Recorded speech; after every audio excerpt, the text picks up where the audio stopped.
Good morning, students. Welcome to grade 7 RR. Our today's topic is forgiveness. Now, what is forgiveness? It is letting go of sin. The action of forgiving or being forgiven is called forgiveness. Forgiveness brings a kind of peace that helps us to go on with life.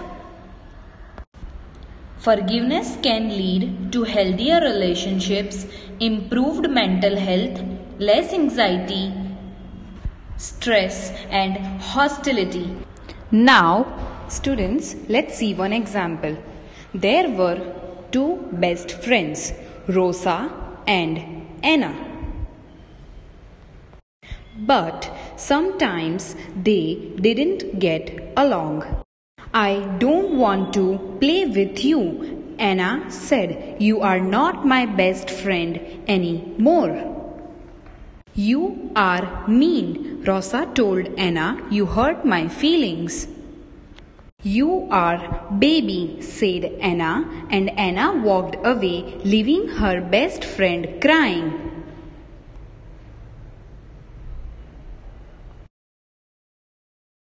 Rosa walked home, but she was very mad at Anna and sad too. She thought about all the fun things they did together. When Rosa got home, Anna was waiting for her. I am sorry I was mean to you. You are my best friend and I don't want to hurt your feelings ever again. Anna said, I am so glad you said you were sorry, said Rosa. I love you, Anna. And that's how Rosa and Anna learned about forgiveness.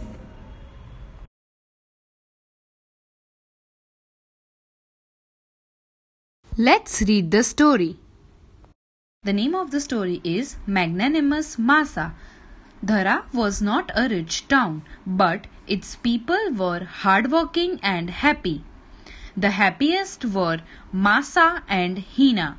The two childhood friends loved each other dearly. They had grown up together, and though young women, now they continued to wear similar clothes, style their hair the same way, and share all their secrets. They did everything together so that people often mistook them for twins. When the time for them to get married came, their parents found them two brothers so that two friends could continue to stay together. Hina married the younger brother while Masa became the wife of the elder one. They lived in the same house and shared all the housework between themselves. One of the many gifts that Masa received at her wedding was a kola nut sapling. Masa chose a sunny spot in her lawn and planted the sapling there. Kola trees grow very fast, so within a few weeks the sapling had grown quite tall with lovely green leaves. The juicy leaves became the favorite food of the stray cows, goats, and sheep that roamed around the neighborhood. The poor plant found itself bare and weak and soon stopped growing. One evening, Hina caught Masa looking sadly at her wilting tree. Masa confided in her friend that she believed that the tree would bless her and help her family if only the animals would let it grow. On hearing this, Hina immediately went to her room and returned with an enormous cooking pot, the bottom of which had broken. Putting it around the tree, she said, "This will protect your tree from the animals." Masa thanked her friend as no animal could now reach the leaves of the tree. The tree grew very fast with the huge ring of vessel protecting it. 3 years later, the tree yielded its first lot of nuts. They were the best nuts anyone had ever tasted. The villagers began lining up outside Masa's house to buy them. In a few years, Masa became a wealthy woman.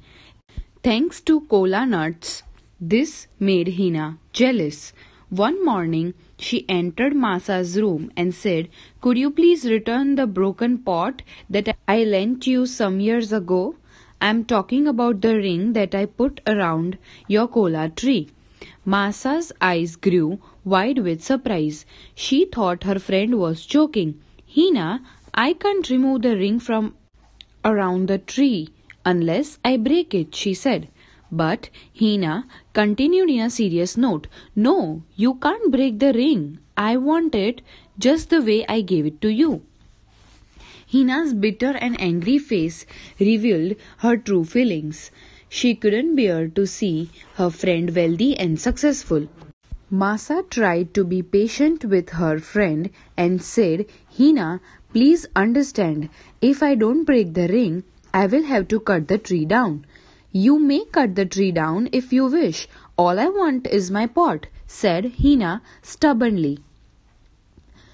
Nothing could make Hina change her mind, neither Masa's pleading nor her entreaties to her friend to remember the happy times they had spent together. Masa understood that Hina wanted her tree destroyed so that she could not sell the nuts any longer. Masa appealed to the village headman for help. But to no avail, the headman declared that if the pot ring belonged to Hina, it must be returned to her intact. The village woodcutter was summoned, and soon the tree was struck down. Hina was overjoyed. Soon after, the enormous pot was returned to her. Hina began behaving with Masa as if nothing had happened, and the two became friends again. A few months after this incident, Hina gave birth to a baby girl. As was the village custom, everyone came with gifts to bless the child on the day the baby was named. Masa bought a pretty brass ring which Hina immediately put around the baby's neck. Time passed and the child grew into a young girl. On her 10th birthday, just as everyone was settling down for the feast, Masa returned to Hina. "Remember the brass ring I gave you? I need it back urgently. Could you please return it right now? And yes, I want it just the way I gave it to you." "Which brass ring are you asking for?" Hina asked, confused. "The one that your daughter is wearing," said Masa.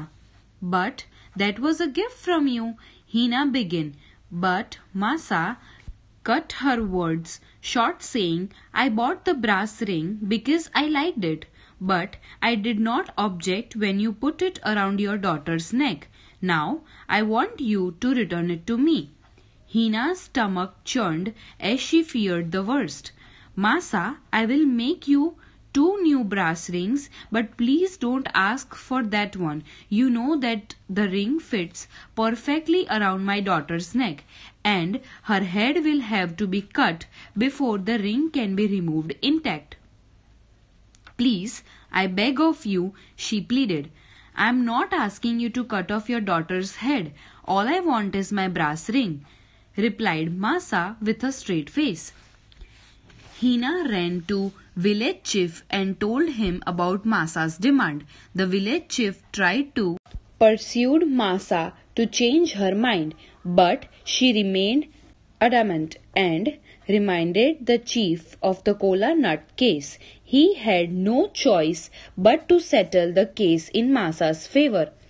Let Hina's daughter be beheaded before the village assembly, so that it serves as a lesson for everyone not to harbor jealousy, declared the chief. All the villagers gathered in the assembly ground. Hina and her daughter stood in the center. the swordsman towering over them, his silver blade shining in the afternoon sun. When the judge nodded his head, the swordsman raised his arms.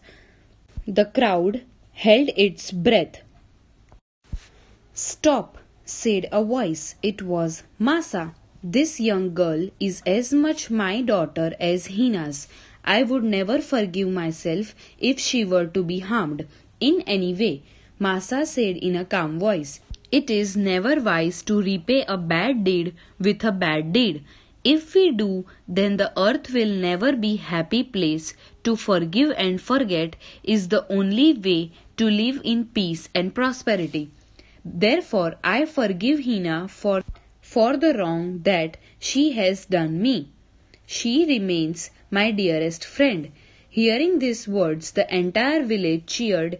Hina turned to Masa and begged forgiveness. The two resumed their friendship, and the little girl ended up being pampered by two mothers. We learn from the story that forgiving someone is a very divine feeling. Always apologize and say sorry when you commit any mistake. It is not good to hold grudges against somebody. It is best to forget the past and make better today. Now, value gems. Forgiveness means to decide not to be angry with a person who has offended, upset, or harmed us. Asking for forgiveness ends enmity and ill feelings.